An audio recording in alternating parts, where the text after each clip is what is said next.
You all have come here with the desire for spiritual progress. By your sanskars, your accumulated karmas of many lives, you developed this faith that the solution to your problems and the process of your growth requires spiritual gain. When we endeavor to move ahead on this spiritual path, there are two primary requisites. One is detachment from worldly things, and the second is divine knowledge. With these two ingredients, we cultivate devotion or bhakti. For divine knowledge, the authority in our Vedic tradition are the four Vedas: Rig Veda, Yajur Veda, Samaved, and Atharva Veda. These four Vedas are beyond defect because they are not a human creation. They are apaurushaya. They have not been created by the human intellect. They are manifest by God in the heart of the firstborn Brahma, and they come down from there. Hence, these Vedas are possessing infallible knowledge, and all other Vedic scriptures refer to these Vedas for authority. So, after the Vedas, we have got the 18 Puranas, which were written by Ved Vyas, who was a descension of God. And then we have the two historical texts called the Ramayana and the Mahabharata. And further, the system of ethics and behavior is described in great detail in the 100 Smriti Granths like Manusmriti.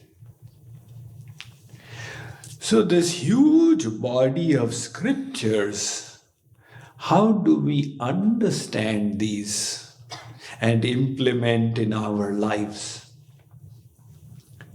So 6 sages or rishis wrote 6 philosophical theses. These are called the Shad Darshan. So they did not contradict this Vedic body of knowledge. They wrote it to understand from this. Maharshi Jaimini wrote the Mimamsa Darshan. Maharshi Vedavyas wrote the Vedanta Darshan or Brahma Sutra. Maharshi Gautam wrote the Nyaya Darshan. Maharshi Kanad wrote the Vaisheshik Darshan. Maharshi Kapil wrote the Sankhya Darshan. And Maharshi Patanjali wrote the Yoga Darshan. Amongst these, the most respected is the Vedanta Darshan or Brahma Sutras. And the second most respected is the Yoga Darshan or the Patanjali Yoga Sutras. But in terms of popularity, the Yoga Sutras are by far the most popular, particularly in the Western world. They give something tangible for people to understand and implement. So for the purpose of this retreat, I have chosen these Yoga Sutras. A few years ago, in 3 retreats in USA, I had covered the Narad Bhakti Darshan, and that benefited a lot of people. So this time I thought, let's take a look from the point of view of Maharajji's teachings. How can we understand these Yoga Sutras? Maharshi Patanjali has written his philosophy in 196 sutras. How did this come about? There's always stories attached. It is said that once human beings went to Lord Vishnu and they said that you descended in the world as Dhanvantari, but people are still afflicted by disease. And then there is also mental disease, emotional disease, spiritual disease. Can you help us out with all of these? So Vishnu looked at his Sharashaya, Anantashesh, the 10,000 hooded serpent on which he used to lie, and he said, Anantashesh will descend to provide this knowledge to you. Sometime after that, Lord Shiv was dancing, Nataraj, the great dancer, and Vishnu lying on Anantashesh was watching him. So Vishnu became so absorbed in the dance of Lord Shiv that as Shiv would make his movements, Vishnu would move on the bed. And Anantashesh was deeply impressed by that.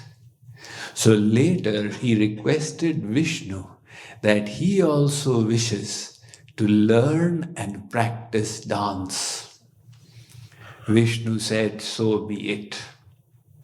Sometime later, there was a very wise lady called Ganika.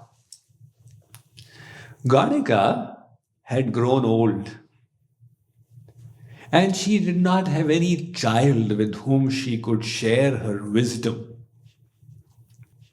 So she was thinking, will I die with this wisdom in me? At that time, she took water in her palm, which is Anjali, and she was about to offer it to the Lord when suddenly a baby snake, baby serpent fell into her hand. So path means to fall, Anjali means the palm. And before her eyes, that little serpent transformed into human being. And that became the famous sage Patanjali.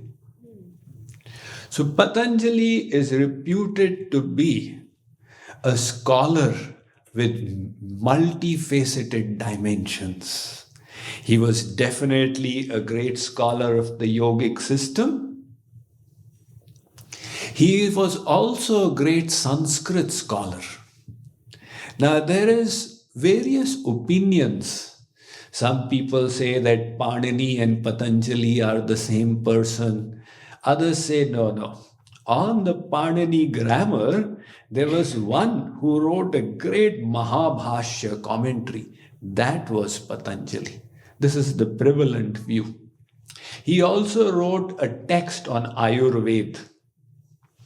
And he also danced up to the extent that till today, classical dancers always offer their respects to Patanjali.